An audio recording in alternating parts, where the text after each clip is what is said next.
Michael Jackson spent years telling people that the music business was not what it appeared to be. He publicly attacked Sony. He accused powerful executives of trying to control artists. He owned a stake in one of the most valuable music publishing companies on earth. Later, that stake became tangled in hundreds of millions of dollars in debt. People close to him would eventually say that Michael believed others wanted what he owned, and that, in the final weeks of his life, he sometimes feared he was going to be killed. Then, on June 25, 2009, Michael Jackson died.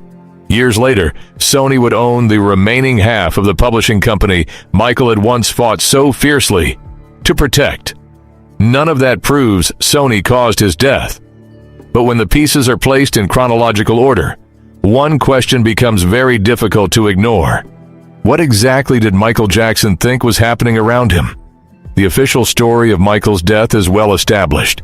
His personal physician, Dr. Conrad Murray, administered propofol and other sedatives in an attempt to help him sleep. The Los Angeles County coroner ruled the death a homicide, meaning it resulted from the actions of another person. Murray was later convicted of involuntary manslaughter. No criminal investigation has produced evidence that Sony ordered, organized, or participated in Michael Jackson's death. That point matters, but it does not make the years leading to his death ordinary. To understand why the conspiracy has survived for so long, you have to look beyond the bedroom where Michael died and follow the asset he had spent decades trying to control. And that asset was not Neverland. It was not his wardrobe, his cars, or even his own record sales. It was publishing. In the music business, a song can keep earning money long after the artist who made it famous has stopped recording. Publishing rights can generate revenue from radio, television, licensing, performances, covers, films, commercials, and countless other uses. Michael understood this unusually early. In 1985, he purchased ATV Music Publishing for approximately $47.5 million. The catalog contained thousands of compositions, including a major collection of Lennon and McCartney songs. Overnight, Michael Jackson was no longer simply one of the biggest recording artists in the world. He had become an owner of intellectual property that could produce income independently of his own career. That distinction would become central to everything that followed. A performer can be dropped by a label. An album can fail. A tour can be canceled. Public opinion can turn. But a major publishing catalog can continue earning through all of it. Michael had learned that fame was temporary leverage. Ownership was something else.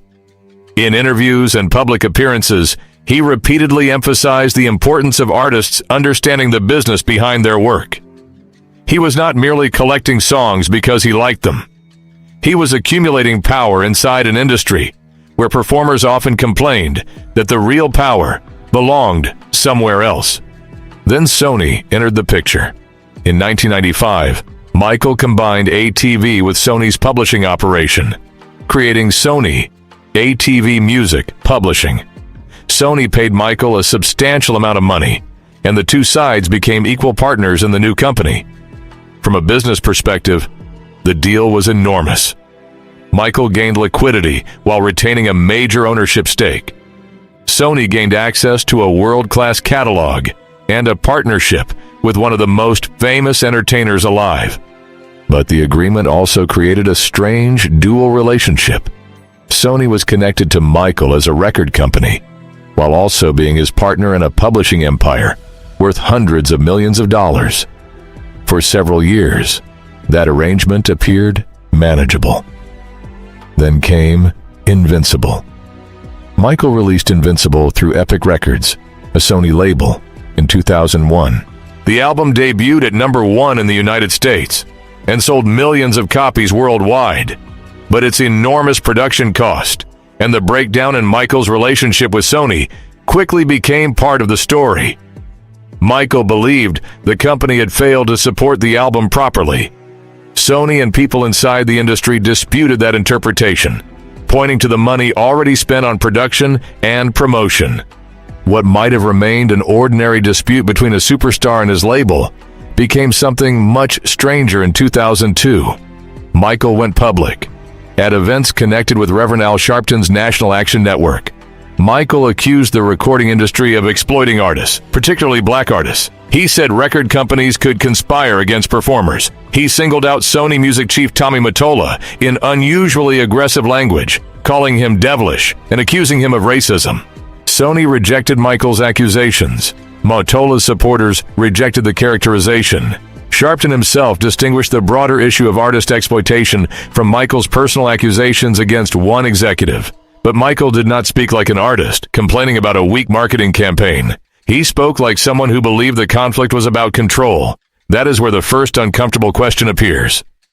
If this was simply a disagreement over the promotion of Invincible, why did Michael keep bringing the conversation back to ownership, artist independence, and the power of record companies?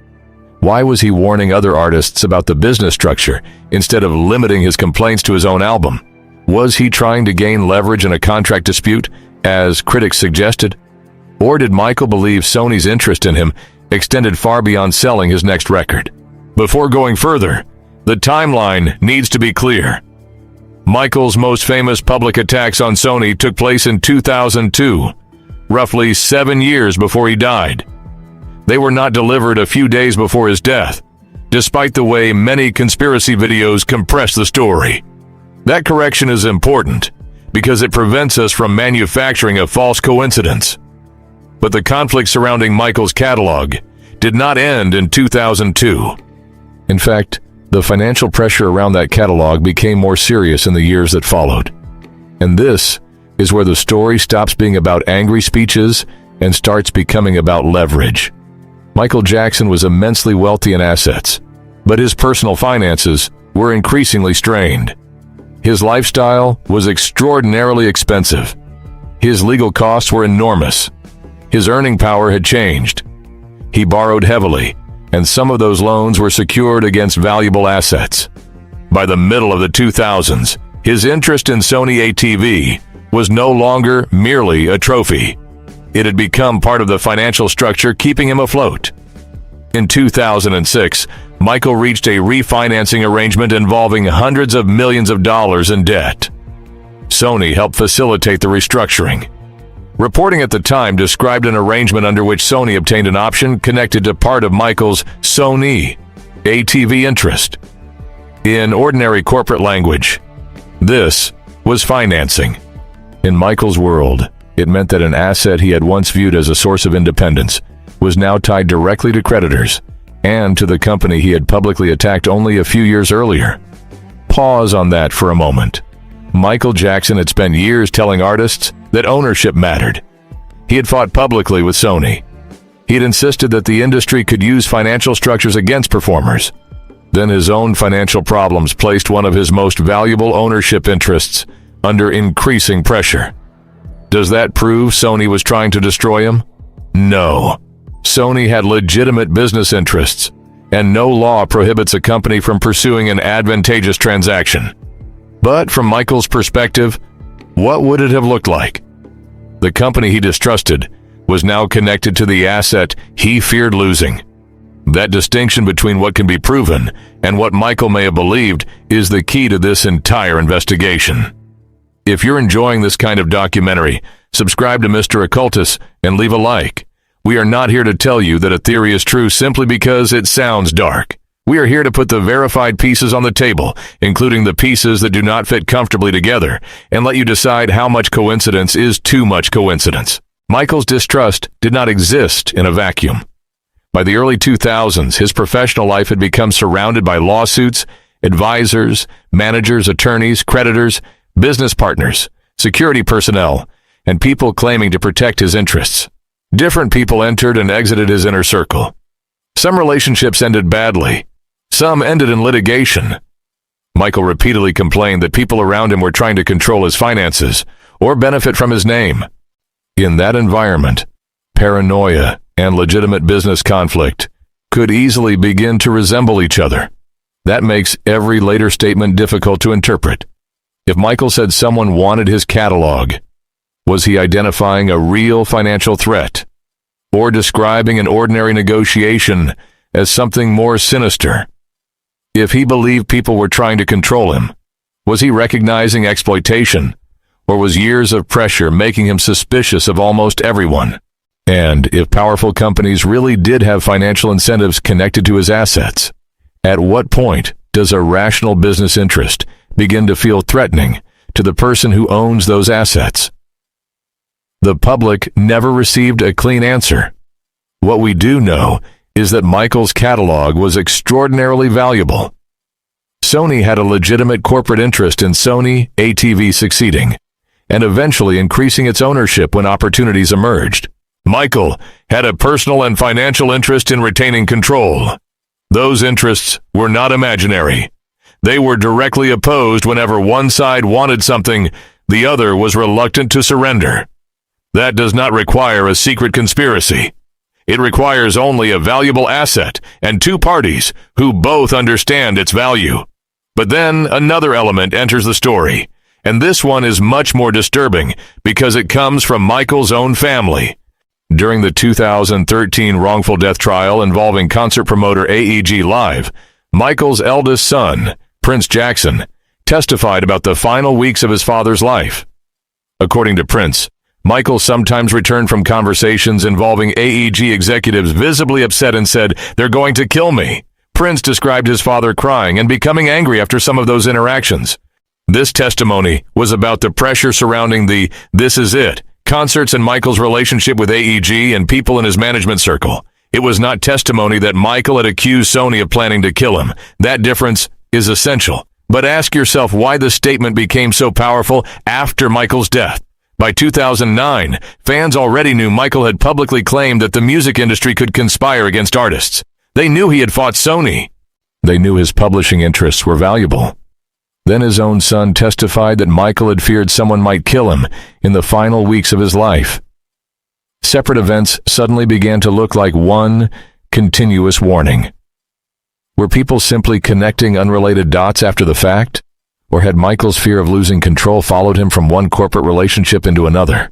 The closer we get to June 2009, the more complicated the network becomes. Michael had agreed to perform a massive comeback residency in London called This Is It. The original announcement expanded into 50 planned concerts at the O2 Arena. The shows represented far more than a return to the stage. They represented an opportunity to generate enormous revenue and stabilize his finances. For the promoter, the concerts represented a major commercial investment. For Michael, they could help repair a financial structure that had become increasingly difficult to maintain. But rehearsals raised concerns.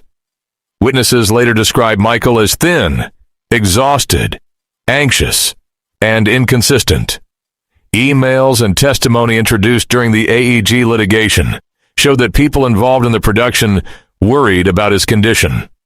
The defense and plaintiffs disagreed intensely about who bore responsibility and how much the promoter knew. A jury ultimately found that AEG was not legally liable under the theory advanced by Jackson's family. Still, Michael was under pressure to perform, and pressure changes the meaning of everything around a valuable person. If Michael completed the shows, enormous amounts of money could be generated. If he failed, multiple parties could face losses. If he died, however, his assets would not disappear. His recordings, publishing interests, image, unreleased material, and name could continue producing money.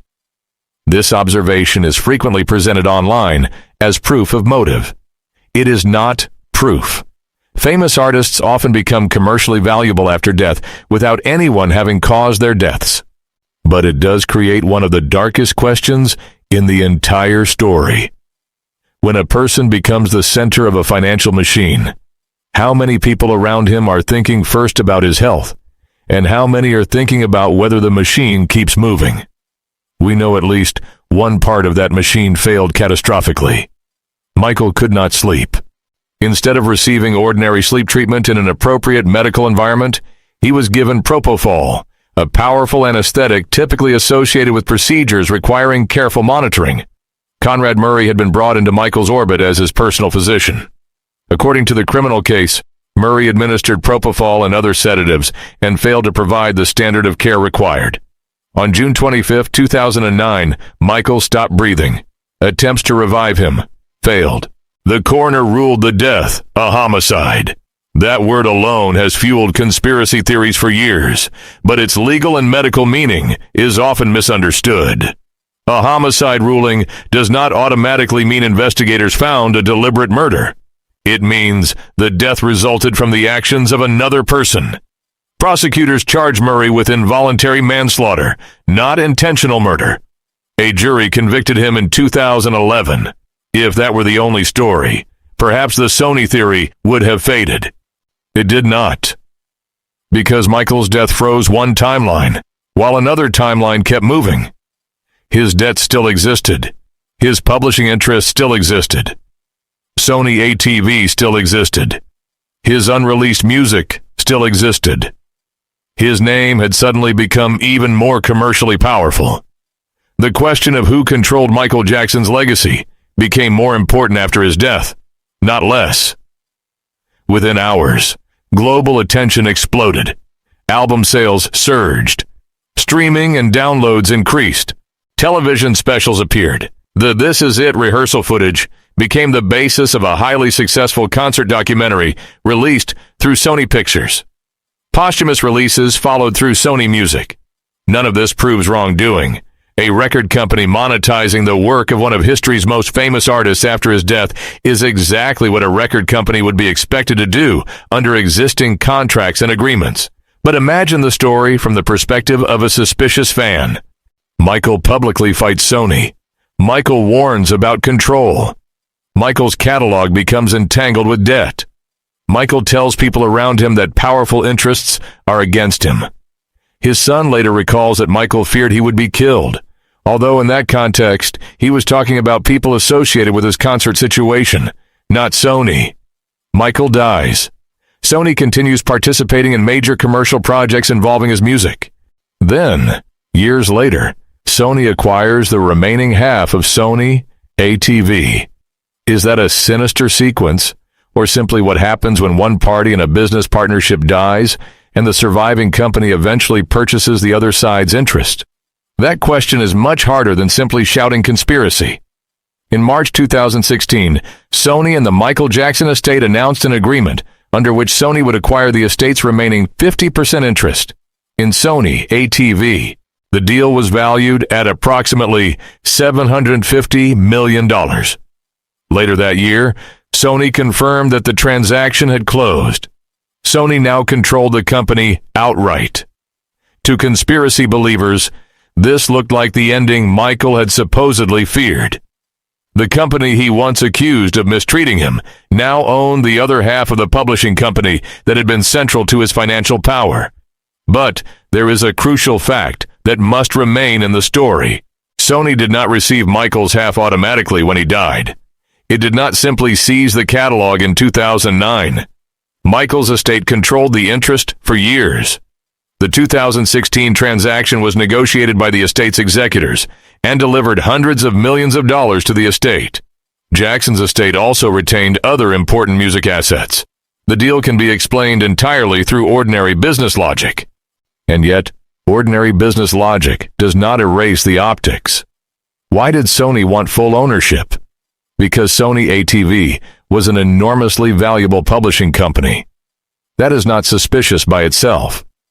Why did the estate sell? Because the transaction could generate extraordinary value and help simplify the estate's finances. Also, not suspicious by itself. But why does the transaction feel different when you remember Michael's old speeches? Because Michael had already told the world that he believed corporate control over music was the real battle. The company did not need a secret reason to want the asset. It already had a public business reason. That is precisely why responsible conspiracy analysis becomes difficult here. A genuine financial motive to acquire something is not evidence of a motive to harm the person who owns it.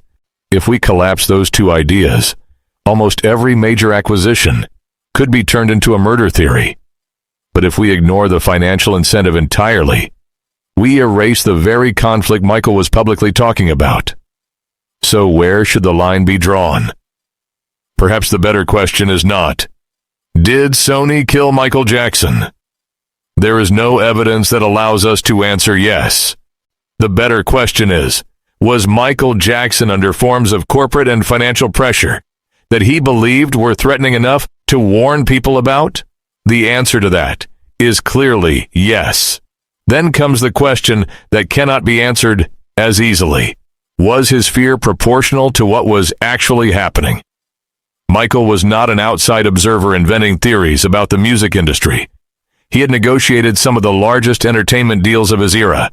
He owned publishing rights. He had attorneys, accountants, managers, and business advisors. He understood that catalogs could be worth fortunes. He understood that debt could threaten ownership. He also had a history of distrust and escalating personal conflict. Both things can be true at the same time.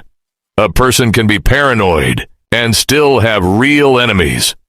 A person can exaggerate a threat and still be under genuine pressure. A corporation can pursue an asset aggressively without committing a crime. That uncomfortable middle ground is where the Michael Jackson story lives. There is another reason the Sony theory refuses to die. Michael's warnings were unusually emotional. When he attacked Tommy Mottola, he did not sound like an executive calmly describing a contract disagreement. He described the industry in moral terms. He told audiences that artists could be used and discarded. He framed the struggle as something larger than Michael Jackson versus one record label. Was that performance? Was it negotiation? Was it anger? Or was Michael trying to communicate something that he believed could not be explained through ordinary public relations language? Sony's response was effectively that Michael's accusations were unfair and that the company had invested heavily in his career. From Sony's perspective, Michael was a difficult superstar in a deteriorating commercial relationship. From Michael's perspective, Sony represented exactly the kind of institution that could survive any individual artist. Both perspectives explain why the conflict became so bitter. But only one side knew what Michael was actually afraid of when the cameras were off. That unknown space became even larger after his death. Various relatives, former associates, employees, and commentators have offered claims over the years about what Michael supposedly feared. Some accounts are first-hand, some are second-hand, some contradict one another, some became more dramatic as the conspiracy grew. That is why any serious investigation has to resist the temptation to treat every viral quote as authentic. There are statements online claiming Michael explicitly said Sony would kill him for his catalog shortly before his death. Reliable evidence for many of those exact formulations is weak or absent. Repeating them as confirmed would make the story more dramatic, but it would also make the investigation easier to dismiss. We do not need them. The verified record is strange enough. Michael publicly accused Sony and the industry of trying to control artists. His relationship with Sony deteriorated. His ownership in Sony ATV remained enormously valuable. His debts became tied to that ownership. Sony participated in the refinancing environment around those debts. Michael's son later testified that in the final weeks of his life, Michael feared people around his concert situation might kill him. Michael died from a dangerous medical regimen administered by his personal physician. Sony remained deeply involved in the commercial exploitation of Michael's music. Years later, Sony bought the estate's remaining half of Sony ATV. Every one of those statements can be examined separately. The conspiracy begins when someone insists they must all have the same cause. But what if they do not? That possibility deserves equal attention. Michael's fight with Sony happened years before his death. Tommy Mottola left Sony Music in 2003. Michael's final conflict involved a different set of people and a different company, AEG Live. His death was directly connected to Conrad Murray's medical care. The criminal trial produced evidence of negligent treatment, not a corporate assassination. The later Sony ATV sale was negotiated by the estate years after Michael died. Those are major breaks in the conspiracy chain. A prosecutor would need more than suspicious chronology. There would have to be evidence connecting Sony to Murray. Instructions, payments, communications, witnesses, or some other bridge between corporate interest and Michael's death. No such evidence has emerged publicly from the criminal case. So, why keep asking questions? Because the absence of evidence for murder does not answer the broader question Michael himself raised about control. What happens when an artist's financial independence depends on an asset that creditors can reach? What happens when the artist and his business partner no longer trust each other? What happens when the artist needs an enormous comeback to repair his finances? What happens when the people surrounding that comeback have their own financial interests? And what happens when the artist at the center of everything is exhausted, unable to sleep, dependent on a doctor, and telling his own son that he believes people want him dead? There does not need to be a secret boardroom meeting for that environment to become dangerous. This may be the most compelling alternative to the murder theory. Perhaps Michael was not predicting an assassination. Perhaps he was describing a system in which almost everyone around him had a reason for him to keep producing, keep performing, keep signing, keep borrowing, keep generating value. No single participant would need to want him dead. The danger could come from the opposite incentive, from too many people needing him to keep going. That possibility fits the proven facts far better than a claim that Sony ordered his death. But it also makes Michael's warnings feel more relevant, not less. Because what was he warning about? Control. Who controls the schedule? Who controls the contracts? Who controls the debt? Who controls the medical access? Who controls the music?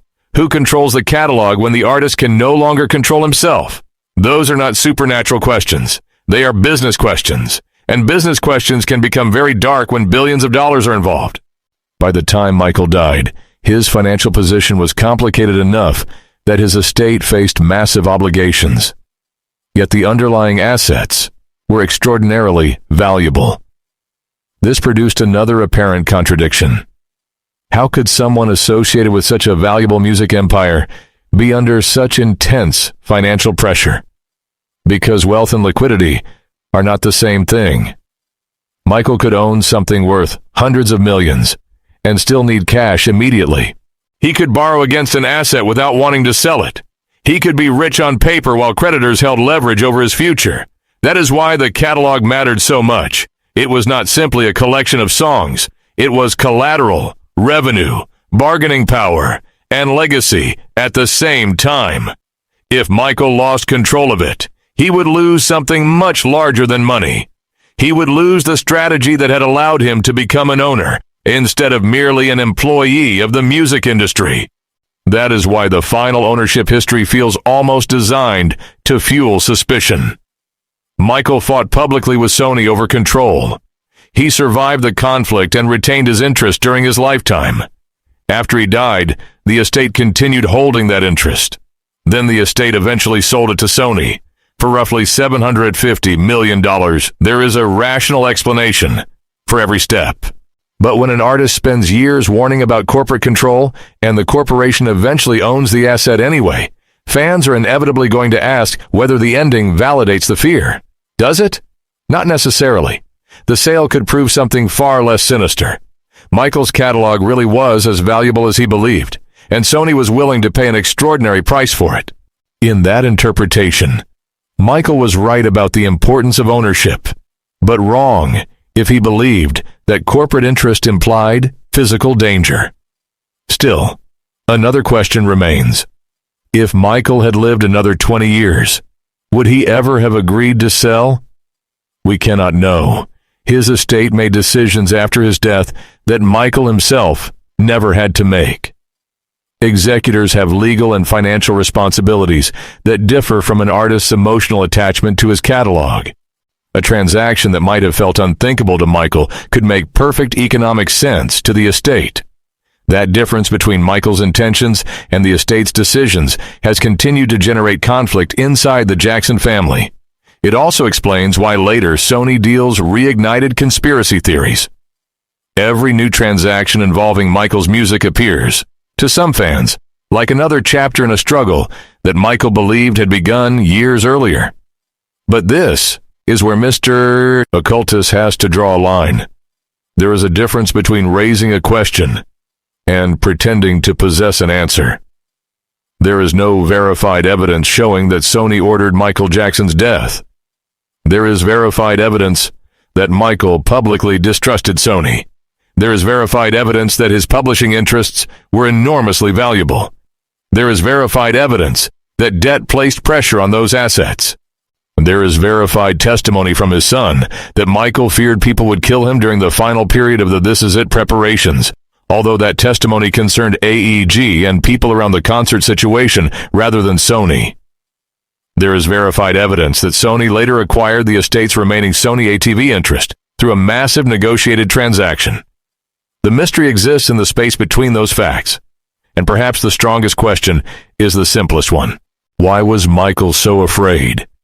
If his fears were completely irrational, why did so many of the pressures he described involve real money, real contracts, real debts, and real struggles over control? If his fears were completely justified, where is the evidence of a coordinated plot? If Sony was merely a business adversary, why did Michael describe the industry in language that sounded almost like a warning? If Sony wanted only an economically valuable asset, why should anyone interpret its later acquisition as anything more than business? And if the later deal was only business, why does it resemble the ending that conspiracy believers thought Michael had been warning about? Those questions do not prove a crime. They explain why the story refuses to disappear. The official criminal case tells us how Michael Jackson died. It does not prove that every fear he expressed before his death was imaginary. It does not explain every business conflict surrounding him. It does not tell us what every executive, manager, creditor, advisor, or promoter wanted from him. It tells us that Conrad Murray administered dangerous drugs, failed in his medical responsibilities, and was convicted of involuntary manslaughter. That is the evidence. Everything beyond that requires caution. But caution does not require pretending the surrounding circumstances were normal. Michael Jackson was preparing for 50 concerts while struggling to sleep. His finances were under enormous pressure. His catalog was one of the most valuable assets in entertainment. His relationship with powerful companies had been adversarial. He had publicly warned that artists could lose control inside the industry. His son later testified that Michael feared he would be killed. And after Michael was gone, the commercial value of his music exploded again. Maybe all of those facts belong to separate stories. Maybe fans connect them because humans naturally search for patterns after a shocking death. Maybe a superstar who had spent decades surrounded by lawsuits and opportunists had become unable to distinguish ordinary business pressure from genuine danger. That explanation is possible. But there is another possibility that cannot be dismissed simply because no murder conspiracy has been proven. Michael may have correctly understood that the most important struggle around him was never about fame. It was about who controlled the assets after the applause ended. That does not mean Sony killed him. It means Michael's warnings about ownership deserve to be taken seriously, even if the darkest theory built around them cannot be proven. And this is where the viewer has to decide what the timeline means. Do you see a series of unrelated events? A bitter label dispute in 2002, financial problems, a difficult concert comeback, negligent medical care in 2009, and a completely legal catalog sale 7 years later? Or do you see a pattern of pressure surrounding an artist who repeatedly told people that powerful interests wanted control over what he owned? Do you believe Michael's fear in his final years came mainly from exhaustion, debt, distrust, and the people immediately surrounding This Is It? Or do you think his earlier warnings about the music industry suggest that he believed the threat was much larger than any one promoter, doctor, or executive? And here is the hardest question of all. If Sony had absolutely nothing to do with Michael's death, does the fact that it eventually acquired the remaining Sony ATV interest actually weaken the conspiracy because the purchase was legal and negotiated? Or does it make Michael's old warnings feel even more unsettling because the asset ultimately moved in the direction he had spent years resisting? There is no document proving a hidden answer. There is no courtroom verdict connecting Sony to his death. There is no responsible way to tell you that a corporate assassination happened. But there is also no responsible way to erase what Michael himself was saying about control. The financial pressure around his catalog, the fear described by his son, and the extraordinary value of the assets that survived him. Maybe Michael Jackson was not warning us that someone was going to murder him. Maybe he was warning us that, in the entertainment business, the person everyone sees as powerful can still be surrounded by institutions with more durable power than any individual celebrity. A singer can die. A contract does not. A performer can leave the stage. A publishing catalog keeps earning. A human being can lose the ability to control what happens next. Ownership survives.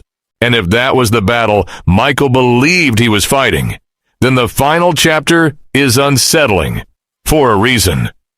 The company he once publicly attacked eventually became the sole owner of the publishing venture they had once shared. Coincidence does not prove conspiracy. Business interest does not prove criminal intent. Fear does not prove that the feared threat was real. But when fear, money, ownership, death, and later acquisition all occupy the same story, asking questions is not the same thing as inventing answers. So, what do you think? Was Michael Jackson simply caught between debt, distrust, a disastrous medical arrangement, and a music industry that continued doing business after his death? Was Sony only a powerful corporate partner that Michael came to see as an enemy during a bitter commercial dispute? Or was Michael reacting to forms of pressure around his catalog and career that the public still does not fully understand?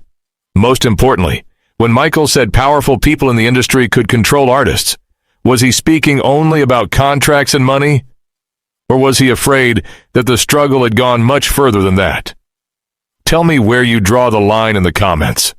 Not what a viral clip told you. Not what a fan theory assumes.